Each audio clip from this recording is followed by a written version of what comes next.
Hello everyone, welcome back. तो आज का जो लेक्चर है इसके अंदर हम डिस्कस करेंगे AC circuit part two. AC circuit part two में हमें डिस्कशन करना है जो आरएलसी सीरीज सर्किट है उसको डिस्कस करना है। इसके पहले हम डिस्कस कर चुके हैं एसी सर्किट क्या होता है, प्योर रेजिस्टिव सर्किट के अंदर क्या कॉम्बिनेशन बनते हैं, प्योर इंडक्टिव सर्किट का क्या कॉम्बिनेशन बनता है, प्योर कैपेसिटेंस सर्किट का क्या कॉम्बिनेशन बनता है। आज हम इनके कॉम्बिनेशन देखेंगे, आरएल सर्किट, आरसी सर्किट और आरएलसी सर्किट। इन तीनों का हम कॉम्बिनेशन देखेंगे, क्या इनके रिजल्ट आते हैं वो हम देखेंगे। बहुत ज्यादा डीप में नहीं जाएंगे, जो एग्जाम में हमारे काम की चीजें हैं उनको डिस्कस करेंगे। उसके बाद इनके क्वेश्चंस हम करेंगे, पावर फैक्टर के बारे में हम जानेंगे, पावर फैक्टर क्या है, उसके ऊपर किस तरह के क्वेश्चन आते हैं। देन इसका कल जो है वो फाइनल लेक्चर आएगा जिसमें हम एलसी ऑसिलेशंस के बारे में डिस्कशन करेंगे। तो चलिए स्टार्ट करते हैं आज का लेक्चर। तो सबसे पहले हम बात कर लेते हैं कॉम्बिनेशन, है ना। जैसा कि मैंने आपको कहा कि अलग अलग कॉम्बिनेशन बनेंगे, एक बनेगा आरएल कॉम्बिनेशन, और ये जितने भी कॉम्बिनेशन बन रहे हैं सब सीरीज में बन रहे हैं। तो पहला आरएल कॉम्बिनेशन डायग्राम आप देख रहे हो, रेजिस्टेंस और जो इंडक्टर है दोनों सीरीज में, एल स्टैंड्स फॉर इंडक्टर, दोनों सीरीज में। ये जो साइन है ये वाला साइन आपको दिख रहा है, ऐसा करके अगर आपको साइन दिखे तो ये है, इसका मतलब है जो वोल्टेज है वो वेरिएबल है, यानी कि ये AC voltage, AC voltage that means ये ऑसिलेटर लगा हुआ है यहाँ पर। और क्योंकि ये सीरीज में है तो सीरीज में करंट जो है वो सेम जाएगी, रजिस्टर में भी और इंडक्टर में। दूसरा सर्किट जो आप देख रहे हो ये है आरसी, रजिस्टर और कैपेसिटर, ये भी दोनों सीरीज में लगे हुए हैं। और तीसरा सर्किट जो आप देख रहे हो एलसी सर्किट, इसमें जो इंडक्टर है और जो कैपेसिटर है वो दोनों भी सीरीज में है। हम ये ऑलरेडी बात कर चुके हैं कि जब प्योर रेजिस्टिव सर्किट होता है तो उसमें जो वोल्टेज है और जो करंट है दोनों सेम फेज में होता है। जब प्योर इंडक्टिव सर्किट होता है तो उसमें करंट लैग करती है वोल्टेज से, यानी कि वोल्टेज लीड करता है और करंट लैग करता है। वोल्टेज करंट से पाई बाई टू ज्यादा एंगल पर होता है। प्योर कैपेसिटेंस सर्किट में जो करंट है वो लीड करती है वोल्टेज से, ठीक है। तो अब उन्हीं चीजों के बेस पर यहाँ पर इनके फेजर डायग्राम, जैसा कि आरएल सर्किट, आरएल सर्किट में जो करंट है, करंट है वो क्या करेगी, लैग करे। तो करंट दोनों केस में सेम रहेगी, रजिस्टर और इंडक्टर दोनों में क्या जाएगी, सेम करंट जाएगी। तो करंट इंडक्टर के लिए भी और रजिस्टर के लिए भी दोनों पे कहां पर आ गई, इस एक्सिस पर ले ली, एक्स एक्सिस।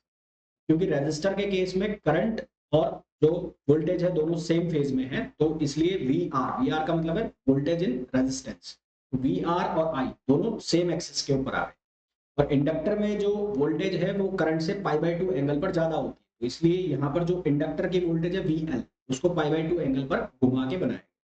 तो यहाँ इन दोनों का अगर रिजल्टेंट वोल्टेज आप निकालोगे तो रिजल्टेंट वोल्टेज निकालने के लिए इनका आपको वेक्टर सम करना पड़ेगा। तो वेक्टर सम वी स्क्वायर किसके बराबर हो जाएगा, V R square plus V L square. इसी तरह से हम बना सकते हैं किसका, कैपेसिटर का।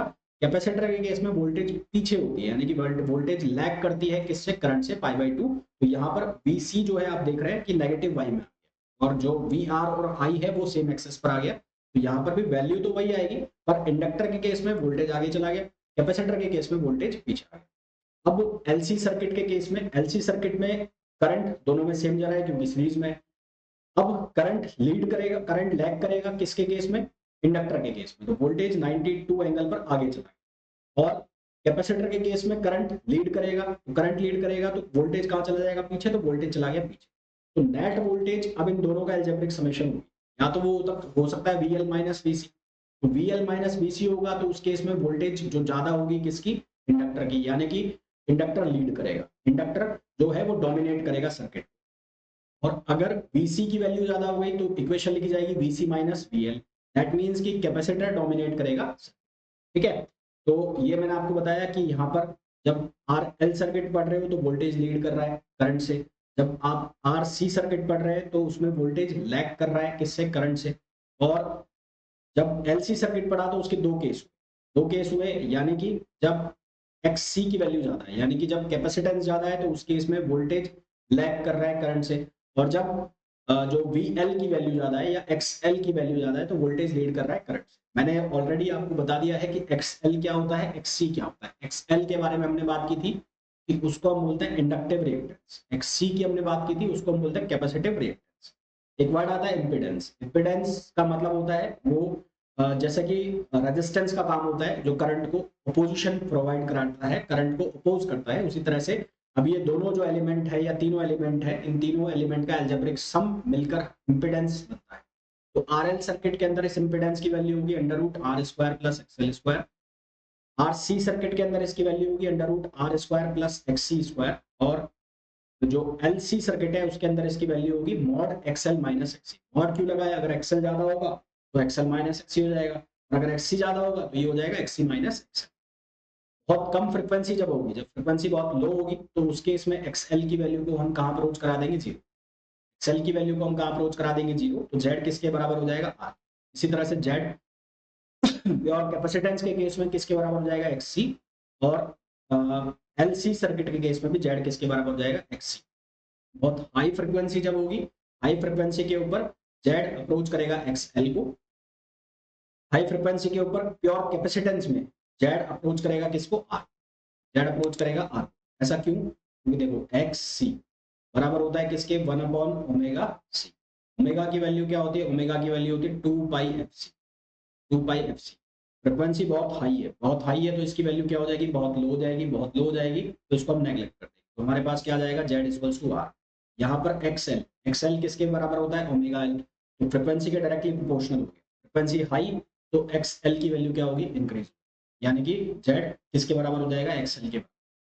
सेम कहानी XL माइनस XC वाले में, कि अगर आप फ्रिक्वेंसी हाई करेंगे तो Z किसके इक्वल करेंगे हम, XL के, और फ्रिक्वेंसी लो करोगे तो Z किसके इक्वल करोगे, XC के। ये इंपॉर्टेंट चीजें हैं, इन दोनों को याद रखना, ऐसे छोटे क्वेश्चन ज्यादा बन जाते हैं, पूछ ले जाते हैं।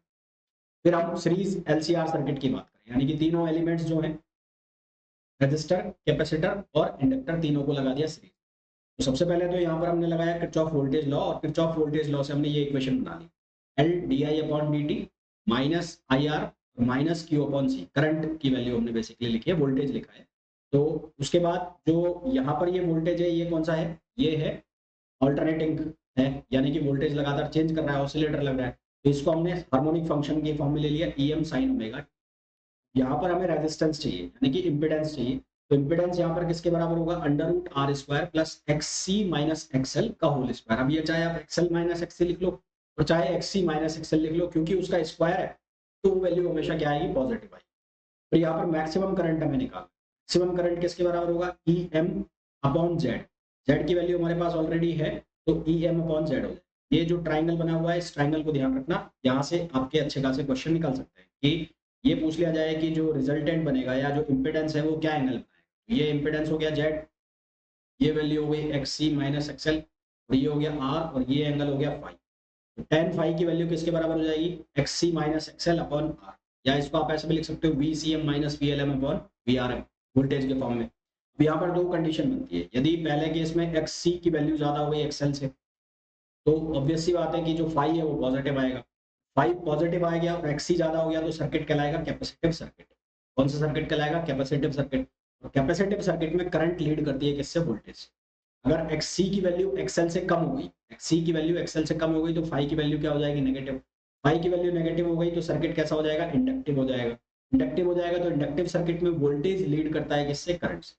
वोल्टेज लीड करेगा किससे, करंट से। ये छोटी छोटी चीजें हैं जो आपको ध्यान रखनी पड़ेगी। ये डायग्राम दिखाया हुआ है, आप डायग्राम देख सकते हैं इनका।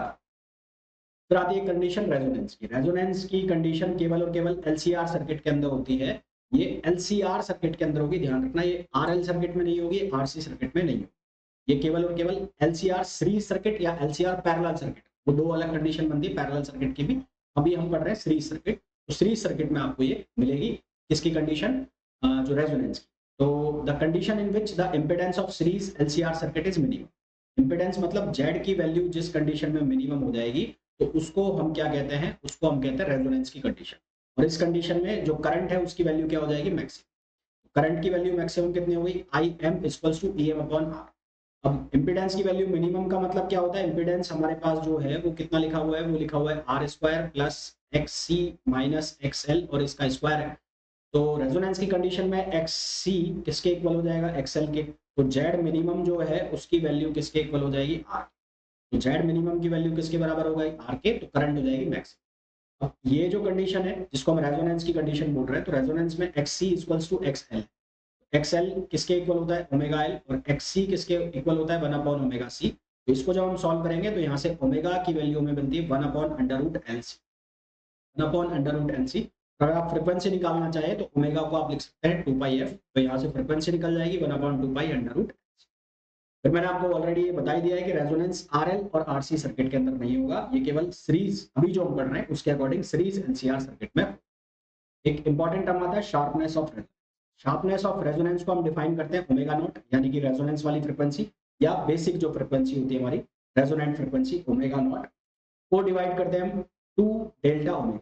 डेल्टा ओमेगा जो है उसको हम कहते हैं, टू डेल्टा ओमेगा को हम कहते हैं बैंडविड्थ। टू डेल्टा ओमेगा जो टर्म है उसको हम कहते हैं बैंडविड्थ। बैंडविड्थ बराबर होता है ओमेगा 1 माइनस ओमेगा 2। तो शार्पनेस जो हो गई वो किसके बराबर हो गई, omega naught upon two delta omega. ठीक है, टू डेल्टा ओमेगा। इसकी जो वैल्यू है वो किसके बराबर है, omega not L upon R. ये वैल्यू हमने कहां से लिखी है, देखो डेल्टा ओमेगा की जो वैल्यू है वो यहां से हमने लिखी omega not L upon R. ये जो फॉर्मूला है ये क्वालिटी फैक्टर का फॉर्मूला भी होता है। अभी बात करेंगे क्वालिटी फैक्टर क्या होता है, ये क्वालिटी फैक्टर का फॉर्मूला भी। ये ध्यान रखना, बैंडविड्थ किसके बराबर है, two delta omega, omega 1 minus omega. Smaller the delta omega the sharpness और नैरोअर इज द रेजोनेंस। जितना ज्यादा डेल्टा ओमेगा कम होगा शार्पनेस उतनी ज्यादा बढ़ेगी। मतलब ये एक तरह के कर्व है, ये कर्व आप देख रहे होंगे, ये कर्व है। तो ये जो डिफरेंस आ रहा है, ये जो डिफरेंस आ रहा है इसको हम बोलते हैं डेल्टा ओमेगा, डेल्टा ओमेगा। तो ये डिफरेंस कम करते जाओगे तो शार्पनेस बढ़ती जाएगी, शार्पनेस बढ़ती जाएगी तो उससे जो बैंडविड्थ है वो कम होता जाएगा। फिर एक टर्म आता है क्वालिटी फैक्टर। क्वालिटी फैक्टर भी किसके बराबर है, omega not L upon R. ये रेशो है voltage developed across the inductance और capacitance. Voltage developed across the inductance और capacitance at resonance to the voltage applied across resistor in LCR circuit. कहने का मतलब कि voltage develop across inductor inductor upon voltage develop across resistor. और इसको आप कैसे लिख सकते हो, V C upon V R, V C upon V R. किस कंडीशन में, रेजोनेंस की कंडीशन। वोल्टेज किसके बराबर होता है, वोल्टेज होता है आई आर, है ना। वोल्टेज किसके बराबर होता है, आई, और आर के इक्वल लिखते हैं। तो वोल्टेज यहां पर हम लिखे तो क्या लिखे, आई एक्स एल। अगर मैं एक्स एल की बात कर रहा हूँ, वी एल की बात कर रहा हूँ तो आई एक्स एल। और वी आर के लिए क्या लिखूं, क्योंकि सीरीज है तो करंट सेम होगा तो इसको लिखा मैंने आई। आई से आई कैंसिल हो गया, यहाँ से फॉर्मूला बन गया ओमेगा नॉट एल अपॉन।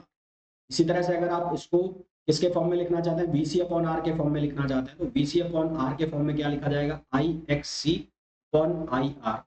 आई से आई कैंसिल हो जाएगा, एक्स सी को आप क्या लिख सकते हो, एक्स सी को लिख सकते हो वन अपॉन ओमेगा सी ना। तो ये हो जाएगा one upon omega naught C R, जो कि यहाँ लिखा भी हुआ है। इसी फॉर्मूला को आप अगर ओमेगा नॉट की वैल्यू सब्स्टिट्यूट कर दो तो ये भी बना सकते हो। यानी कि ये अलग अलग फॉर्मूले हैं और इनको पूछने के तरीके भी अलग अलग हो सकते हैं। ये बहुत इंपॉर्टेंट क्वेश्चन है, बहुत बार एग्जाम में पूछा जाता है ये वाला। इनकी अलग अलग वैल्यू लिख दी जाती है कि इनमें से कौन सी क्वालिटी फैक्टर है। इसी तरह से ये पूछ लिया जाता है इनमें से कौन सा शार्पनेस ऑफ रेजोनेंस है। तो ये जो ये वाला पेज है स्पेशली बहुत important. For better tuning of circuit quality factor should be maximum. Quality factor जितना ज्यादा होगा सर्किट की ट्यूनिंग जो है वो उतनी ज्यादा। फिर हम बात कर लेते हैं power in AC circuit. Power कैसे निकालेंगे, हमारे पास जो ई है, ई की वैल्यू क्या है, E M sine omega T. और आई की जो वैल्यू है वो हमने ले ली I M sine omega T plus pi. ठीक है, ये प्लस पाई बाई टू भी हो सकता है और माइनस पाई बाई टू भी हो सकता है, डिपेंडिंग ऑन कि आप कौन सी जो कंडीशन है वो ले रहे हो। प्योर इंडक्टिव ले रहे हो तो ये हो जाएगा माइनस, और प्योर कैपेसिटिव ले रहे हो तो ये हो जाएगा प्लस। अब जो आई एम है, आई एम यानी कि मैक्सिमम करंट, वो किसके बराबर होगी, E M upon Z. Z का मतलब क्या होगा, इम्पिडेंस। और फाई की वैल्यू किसके बराबर होगी, tan inverse x C minus x L upon. एक टर्म होता है इंस्टेंटेनियस पावर, जो हमने कल भी बात की थी। तो इंस्टेंटेनियस पावर किसके बराबर होगा, वोल्टेज इनटू करंट। तो वोल्टेज की वैल्यू कितनी है, E M sine omega T, और करंट की वैल्यू कितनी है, I M sine omega T plus five. तो यहाँ से हम इसको 2 से मल्टीप्लाई करते हैं और 2 से डिवाइड। ये फॉर्मूला बनेगा 2 साइन ओमेगा टी और sign omega T plus five, यानी कि ये फॉर्मूला बनेगा 2 साइन ए और साइन बी। तो 2 साइन ए साइन बी का फॉर्मूला जब हम सॉल्व करेंगे तो यहाँ से बनेगा cos A minus B minus cos A plus. Cos A minus B minus cos A plus B के फॉर्मूला से हमारे पास आएगा E M I M upon two cos five minus cos two omega T plus five. अब हमें इसकी average value निकालनी है एक साइकिल के अंदर। तो एवरेज वैल्यू जब हम इसकी निकालेंगे तो ये पीछे वाला जो टर्म है, ये सेकेंडरी टर्म, ये हो जाएगा जीरो। ये टर्म हो जाएगा जीरो, इसको वॉटलेस भी करंट बोलते हैं, इसको आगे चल के हम बात।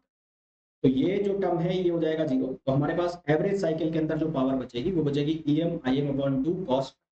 जो कॉस फाई है, इस कॉस फाई को हम बोलते हैं पावर फैक्टर। इस कॉस फाई को बोलते हैं हम पावर फैक्टर। ये पावर फैक्टर की वैल्यू बराबर होती है R अपॉन जेड। ये इस बार का CUET PG का 2024 का क्वेश्चन, CUET PG 2024 का क्वेश्चन था। ये power factor R by Z, ठीक है। तो यहां से अगर मैं E की जगह क्या लिख दूं, E को आप क्या लिख सकते हो, वोल्टेज इक्वल्स टू क्या होता है IR, तो E की जगह आप क्या लिख दो I इंटू जेड, क्योंकि यहाँ पर तो आप जो जेड है वही क्या चल रहा है, वो चल रहा है रेजिस्टेंस, तो ये लिखा जा सकता है आई जेड, तो ये हो जाएगा IRMS स्क्वायर जेड और कॉस, ऐसे भी लिखा जा सकता है। ये जो फॉर्मूला है EM अपॉन रूट टू। अब आपने पढ़ा है कि जो VRMS है वो किसके बराबर होता है, VM अपॉन रूट टू, ठीक है। और इसी तरह से IRMS जो है वो किसके बराबर होता है, IM अपॉन रूट टू। यहाँ पर लिखा हुआ है EM IM, तो EM को आप रूट टू से डिवाइड कर दो और रूट टू से ही IM को डिवाइड कर दो, तो ये बन जाएगा VRMS और ये बन जाएगा IRMS, इसलिए यहाँ पर लिखा हुआ है ERMS IRMS cos phi, और इसको आप ऐसे भी चेंज कर सकते हो। अब हमारे पास जो फाई निकालने का फॉर्मूला है वो है XC minus XL।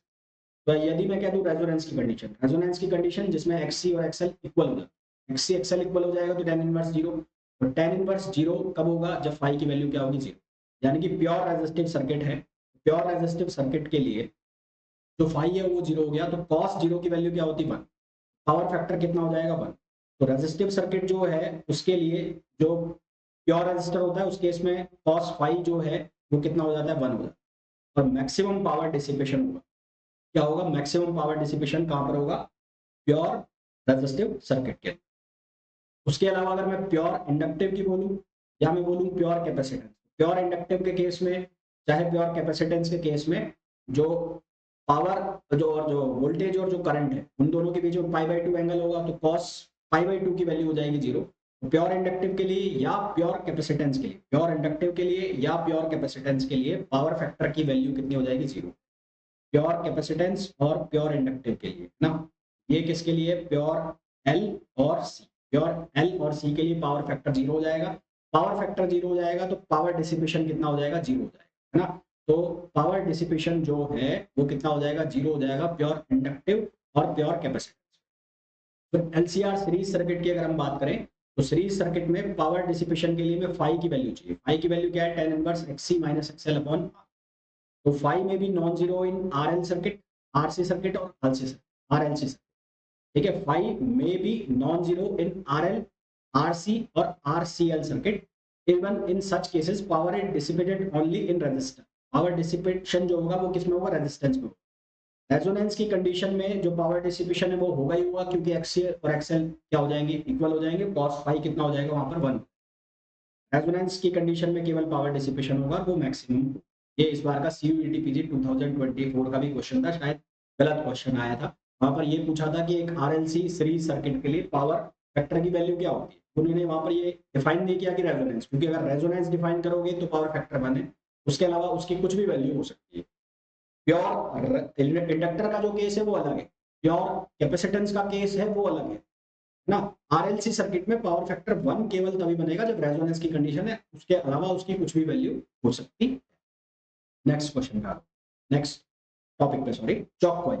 Chalk coil जो है वो क्या होती है, जो हमने ट्यूबलाइट वगैरह में आपने देखी होगी, तो choke coil consist of an inductor having some resistance. तो पहली बात तो चॉक कॉइल जो है वो कॉम्बिनेशन है, कॉम्बिनेशन, ठीक है। इसके अंदर कौन कौन से एलिमेंट्स है, वो है R एंड N, ये ध्यान रखना है, ये ऑब्जेक्टिव क्वेश्चन। चॉक कॉइल किस किस से मिलकर बन रहा है, रेजिस्टेंस से और इंडक्टर।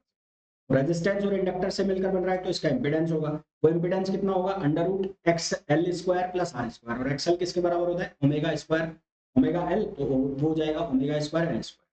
पावर फैक्टर निकालेंगे तो cos फाई किसके बराबर होगा, R अपॉन जेड, जेड कितना हो गया, under root R square plus omega square L. यदि R की वैल्यू बहुत कम है किसके कंपैरिजन में, ओमेगा एल के कंपैरिजन में, आर स्क्वायर को आप नेग्लेक्ट कर सकते हो, तो यहाँ से पावर फैक्टर कितना बन जाएगा, R upon omega.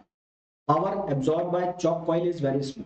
Chalk coil जो पावर एब्जॉर्ब करता है वो बहुत स्मॉल होती है। The value of Z is large so current is decrease. Z की वैल्यू ज्यादा है तो करंट क्या करेगी, डिक्रीज करेगी, without any increase in power loss which will be there if resistance is used to decrease the current, ठीक है। तो आपको ये 3-4 पॉइंट ध्यान रखने हैं कि चॉक कॉइल में जो कॉम्बिनेशन है वो किस किस का है, रेजिस्टेंस और इंडक्टर का।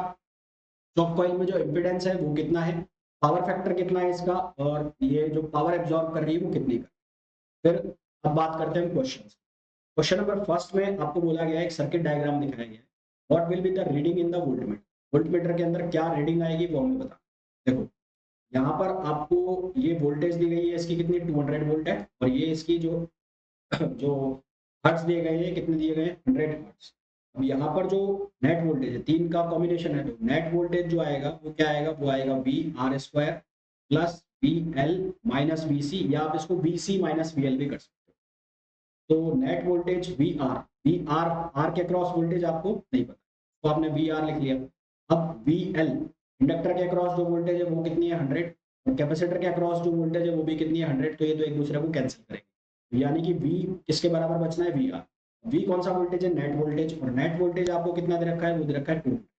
नेट वोल्टेज आपको कितना दे रखा है 200, तो वी आर की वैल्यू कितनी हो गई 200 वोल्ट ना। तो इन the circuit shown in what will be the reading of the voltmeter, जो रेजिस्टेंस के अक्रॉस वोल्टमीटर लगाया है उसकी रीडिंग कितनी आएगी 200।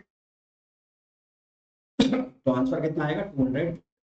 Next question, in the series LCR circuit shown the impedance, इसका इंपेडेंस बताना। इंपेडेंस क्या होगा, जेड, जेड इक्वल्स टू क्या होगा आर स्क्वायर प्लस एक्स सी कर लो या एक्सएल कर लो, कुछ भी लिख लो, स्क्वायर करना है एक्सएल स्क्वायर। आर जो है, आर की वैल्यू कितनी है 300, आर की वैल्यू कितनी है 300, ठीक है। अब हमें चाहिए एक्सएल, तो एक्सएल किसके बराबर होगा, एक्सएल बराबर होगा ओमेगा। ओमेगा की वैल्यू कहाँ से निकाले, ओमेगा की वैल्यू गिवन है हमें, कितनी है 50/पाई, ये फ्रिक्वेंसी दी रखी है। तो ओमेगा कैसे लिखोगे, ओमेगा बराबर होता है 2πf, तो आप इसको सॉल्व करोगे तो 2π, एफ की वैल्यू कितनी हो जाएगी 50/पाई, तो पाई से पाई कैंसिल, यानी कि ओमेगा हो गया 100। तो यहाँ से एक्स एल की वैल्यू हो गई 100, और एल कितना दिया हुआ है, एल है 100, तो 1, तो एक्स एल की वैल्यू कितनी हो गई है 100। इसी तरह से एक्स सी निकालोगे तो वो निकालोगे 1/ओमेगा सी, तो ओमेगा ऑलरेडी हम फाइंड आउट कर चुके हैं कितना है 100, और सी जो है वो 20 म्यू एफ है। 20 म्यू एफ का मतलब हो गया 10⁻6 ऊपर चलेगा, ये 10⁻6 ऊपर आ। तो यहाँ से मैं वैल्यू बता देता हूँ आपको, एक्स सी की जो वैल्यू आएगी वो आएगी 500। 500, तो अब आपके पास ये तीनों वैल्यू आ गई, आर की, एक्स की, और एक्स एस सी की और एक्स एल की। आपको ये फॉर्मूला में रखनी है, और आपके पास जो आंसर आएगा वो आएगा 500। ये आप चेक कर लेना, इस फॉर्मूला में वैल्यू रखनी है और आंसर आ, ठीक है। नेक्स्ट क्वेश्चन पे आइए। नेक्स्ट क्वेश्चन के अंदर हमें बोला गया circuit containing a 20 ohm resistor, circuit के अंदर रजिस्टर जो है वो 20 ओम का है, आर की वैल्यू 20 ओम। न्यूमेरिकल करने का सबसे अच्छा तरीका होता है कि सबसे पहले जो गिवन है उसको लिखो, है ना, उससे आपको ये समझ में आ जाता है कि हम इसमें कौन सा फॉर्मूला फिट कर सकते हैं, कौन सा formula we can use. Then उसके बाद फिर आपको जो पूछा गया है ना, what is asking in that question, उसकी तरफ बढ़ो तो आपको बहुत सारी चीजें समझ में आ।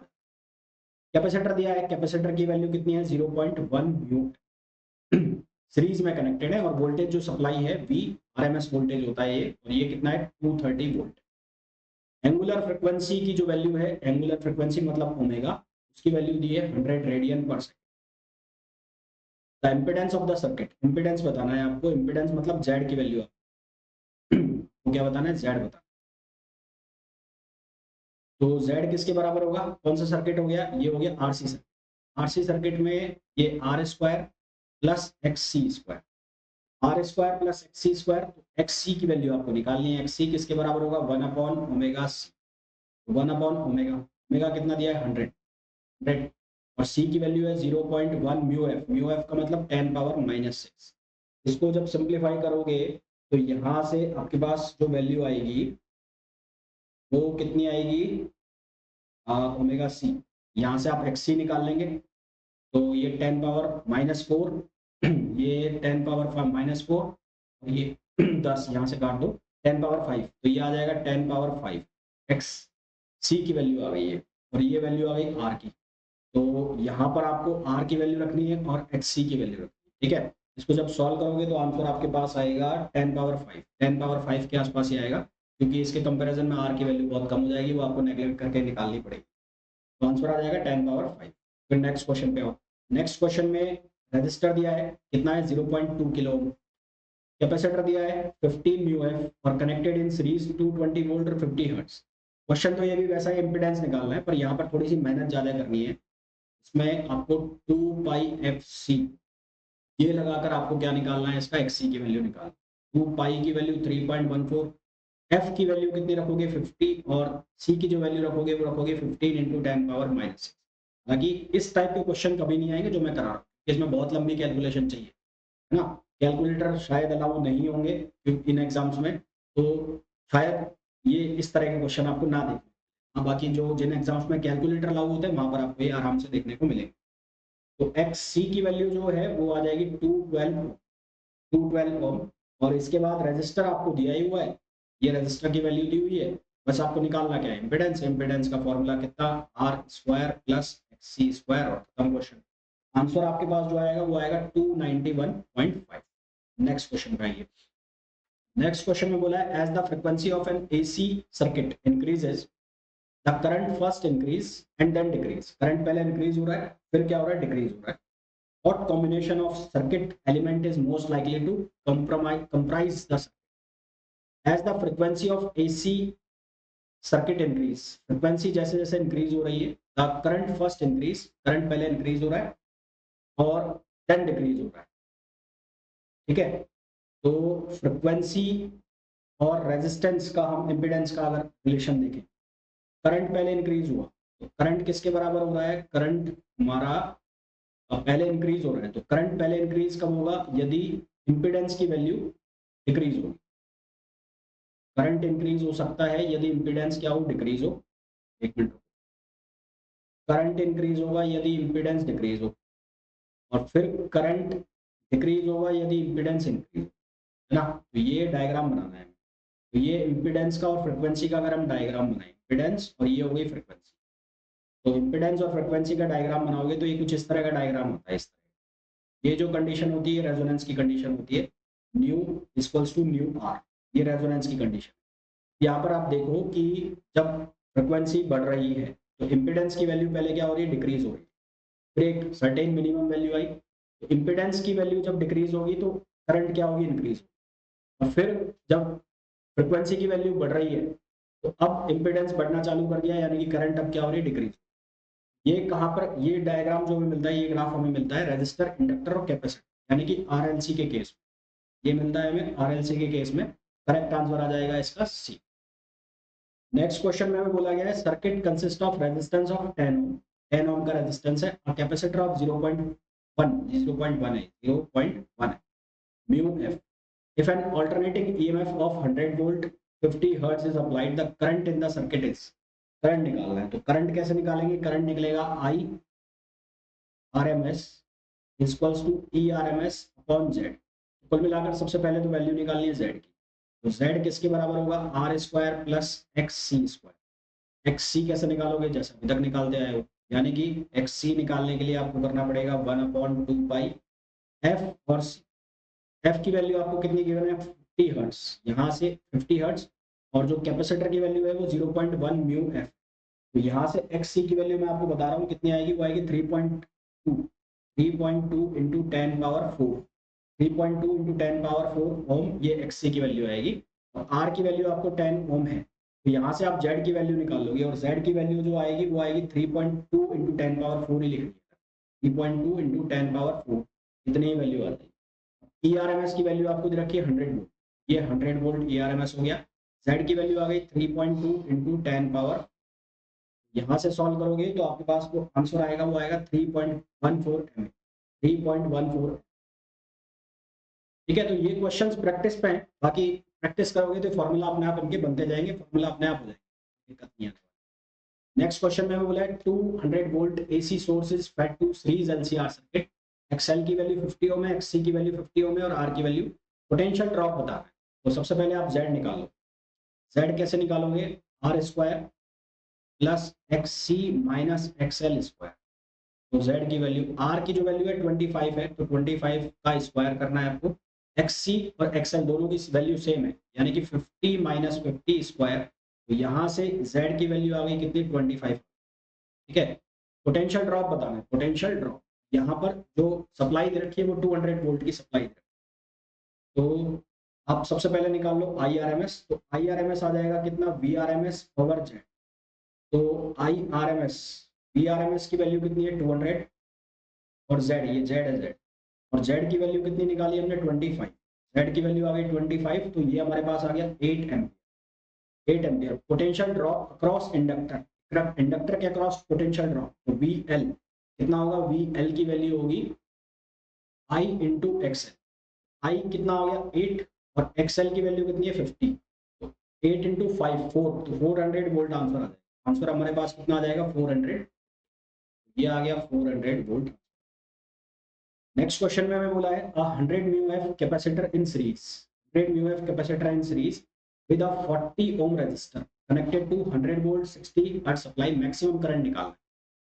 तो मैक्सिमम करंट की वैल्यू निकालनी है हमें, मैक्सिमम करंट कितना होगा, I not equals to V not upon Z. सबसे पहले जेड निकालो, जेड की वैल्यू मैं आपको बता रहा हूँ, करना वैसा ही है क्योंकि रेजिस्टर और कैपेसिटर लग रहे हैं, तो R square plus X C square, मैं आपको डायरेक्ट वैल्यू बता रहा हूँ, मेरे हिसाब से आप समझ जाओगे कि कैसे निकल रही है वैल्यू।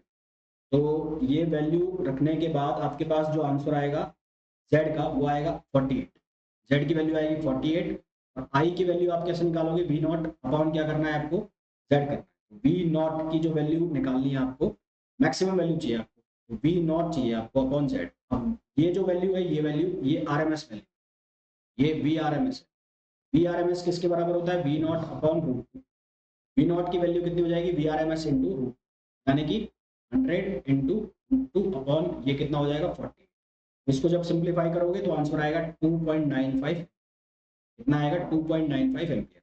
ये जो भी आपको वैल्यूज गिवन होती है ना, ये वोल्टेज का वैल्यू गिवन है, ये आरएमएस वैल्यू, तो ध्यान रखना ये आरएमएस वैल्यू होता है, मैक्सिमम वैल्यू नहीं होती। नेक्स्ट क्वेश्चन का ये series LCR circuit phase angle कैसे डिफाइन करते हैं, तो फेज एंगल आप एक्स सी माइनस एक्सएल लिखते हो या एक्सएल माइनस एक्स सी, तो A option. an LCR circuit is predominantly capacitive, predominantly capacitive कब होगा, वो जब XC की वैल्यू ज्यादा होगी किससे, XL से, तो predominantly capacitive, तो ऑप्शन बी इसका करेक्ट आंसर। ठीक है, नेक्स्ट क्वेश्चन का, नेक्स्ट क्वेश्चन में बोला है power dissipated in LCR circuit connected to an AC source of EMF E, power dissipated की वैल्यू निकालनी है। तो सबसे पहले तो पावर का जो हमने फॉर्मूला निकाला था, वो पावर का फॉर्मूला क्या आया था हमारे पास, वो आया था I R M S, I R M S, V R M S, और फॉर्मूला बना था कॉस फाई।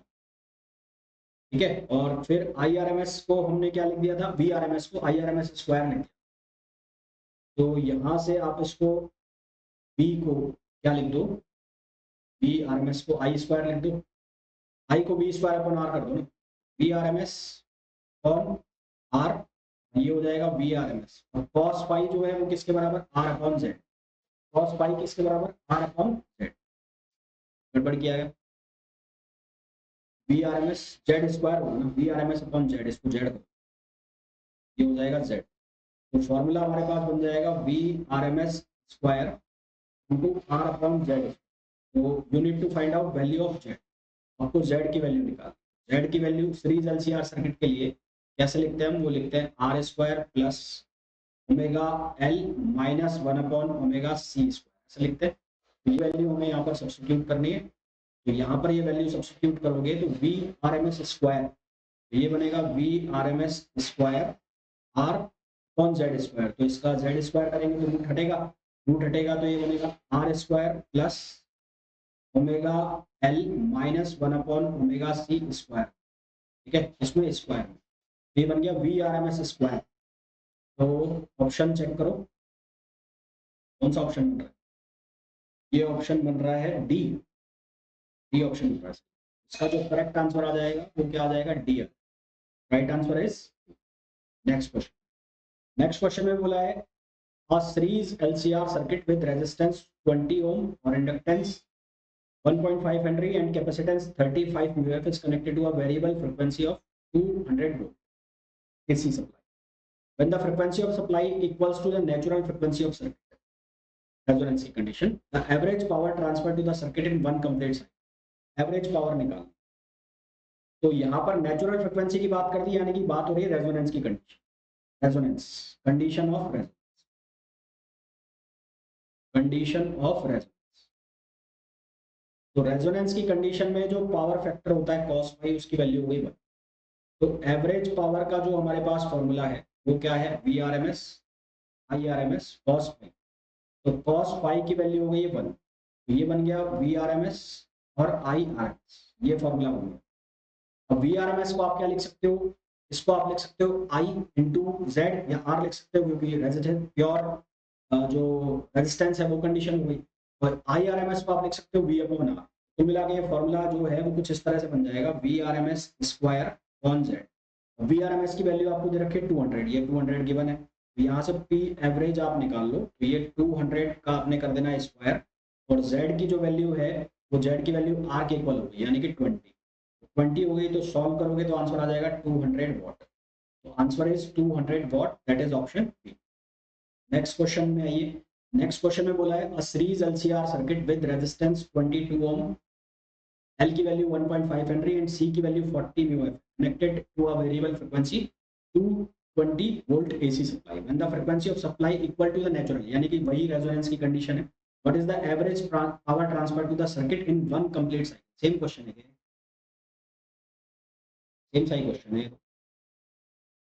हाँ सेम ही क्वेश्चन है ये, आप ये होमवर्क है आपके लिए, यही सेम कहानी है, बस जो वैल्यूज है वो चेंज हो गई, सेम कहानी। आंसर है इसका 2200 वॉट आएगा। आप चेक करके मेरे को बताएंगे जब भी आप इस वीडियो को देखेंगे, इसको सॉल्व करना, सेम क्वेश्चन।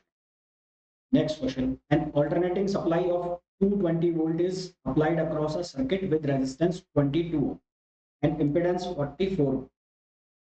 रेजिस्टेंस दे रखा है, आर की वैल्यू है 22 ओम और जेड की वैल्यू दे रखी है 44। ठीक है, the power dissipated in the circuit, power कितनी जा रही है सर्किट के अंदर वो हमें बताना है। करंट निकाल लो पहले सर्किट के अंदर, तो करंट कितनी हो जाएगी, V अपॉन जेड। V कितना है 220, तो ये हो गया 220 और जेड की वैल्यू हो गई 44। तो यहाँ से आपके पास जो करंट आ गई वो आ गई 5 एम्पियर। ये किसकी वैल्यू आ गई, करंट की वैल्यू आ गई। पावर जो है सर्किट के अंदर वो कितनी हो जाएगी, I स्क्वायर R। ये हो जाएगा 5 स्क्वायर और R की वैल्यू कितनी है 22, R की वैल्यू 22, तो ये वैल्यू कितनी आ जाएगी हमारे पास, ये वैल्यू आ गई 550 वॉट। 550 वॉट। अब यहाँ पर मैंने R के अंदर पावर क्यों निकाली, क्योंकि इंडक्टर और कैपेसिटर अगर होता तो उसके अंदर पावर का जो डिसिपेशन है वो कितना होता है, 0, इसलिए मैंने यहाँ पर I square R। Quality factor and power factor both have the same dimensions. Quality factor की और पावर फैक्टर जो है दोनों डायमेंशन लेस है, और डायमेंशन लेस इनमें से कौन होगा, एंगल होगा। इसका करेक्ट आंसर हो जाएगा। फिर नेक्स्ट क्वेश्चन पे आइए। नेक्स्ट क्वेश्चन में बोला है the power factor of the circuit as shown in the figure. Power factor निकालना है, तो पावर फैक्टर जो इस सर्किट का निकालना है वो सबसे पहले तो आप जेड की वैल्यू निकालो। तो जेड की वैल्यू कितनी आएगी, R square plus X L minus XC कर लो या एक्सी माइनस एक्सएल कर लो, जो आप करना चाहते हो वो कर सकते हो। आर की वैल्यू 40 का आपने स्क्वायर करना है। एक्सएल की वैल्यू आपको 100 दे रखी है, 100 माइनस 40 और इसका स्क्वायर। तो यहाँ से पहले मैं जेड की वैल्यू बता दूं आपको, जेड की वैल्यू आ जाएगी 100, ये जेड की वैल्यू आ गई। कॉस फाई जो है पावर फैक्टर वो किसके बराबर होता है, आर अपॉन जेड। आर की वैल्यू है 40 अपॉन 100 आपने कर दिया, तो आर की वैल्यू 80 है, कितनी है, अरे दो रेजिस्टेंस है, एक ये है और एक ये रेजिस्टेंस, तो इसको 80 लिखो। ये रेजिस्टेंस, टोटल रेजिस्टेंस जो हो गया इस सर्किट का वो 80 हो गया, टोटल रेजिस्टेंस 80 हो गया। आर इक्वल्स टू हो जाएगा R1 प्लस, तो यहाँ पर ये भी 80 कर दो, तो ये वैल्यू कितनी आ जाएगी 0.8। तो पावर फैक्टर कितना आ गया 0.8। ये बात ध्यान रखने की इसमें, ये थोड़े सा आपको ध्यान रखना है ये चीज को यहाँ पर। ठीक है, तो ये हो गया जो RLC सर्किट है, सीरीज LCR सर्किट है, उसका पार्ट 2। और कल का जो लेक्चर आएगा इसमें, उसमें हम डिस्कस करेंगे LC ऑसिलेशंस को डिस्कस करेंगे। तो ये जो तुम्हारा पार्ट है कौन सा, LC सर्किट ना, LC ऑसिलेशंस, उसके अलावा जो ऑल्टरनेटिंग करंट वाला पार्ट है वो खत्म हो जाएगा। EMT के इसके पहले के और सारी चीजें हम डिस्कस कर चुके हैं ऑलरेडी, इलेक्ट्रॉनिक्स की चीजें भी डिस्कस कर चुके हैं, और देखेंगे इसमें कुछ इंपॉर्टेंट होगा तो हम जरूर करेंगे। फ्लूइड मैकेनिक्स में हम जो एक पार्ट है उसका कवर कर चुके हैं, सेकंड पार्ट अभी मैं लेट नाइट तक अपलोड कर दूंगा या फिर कल सुबह अपलोड हो जाएगा। इसके अलावा PYQs आपके पास आने लग गए हैं, जो कि रेगुलर बेस पे आपके एग्जाम तक आएंगे। पहले जो PYQs आएंगे वो सारे के जामिया के आएंगे, ताकि आपका जामिया वाला एग्जाम प्रॉपरली कंप्लीट हो जाए। देन उसके बाद हम AMU और पंजाब वाले जो है उसका स्टार्ट। मिलता है नेक्स्ट वीडियो में, टिल देन थैंक यू।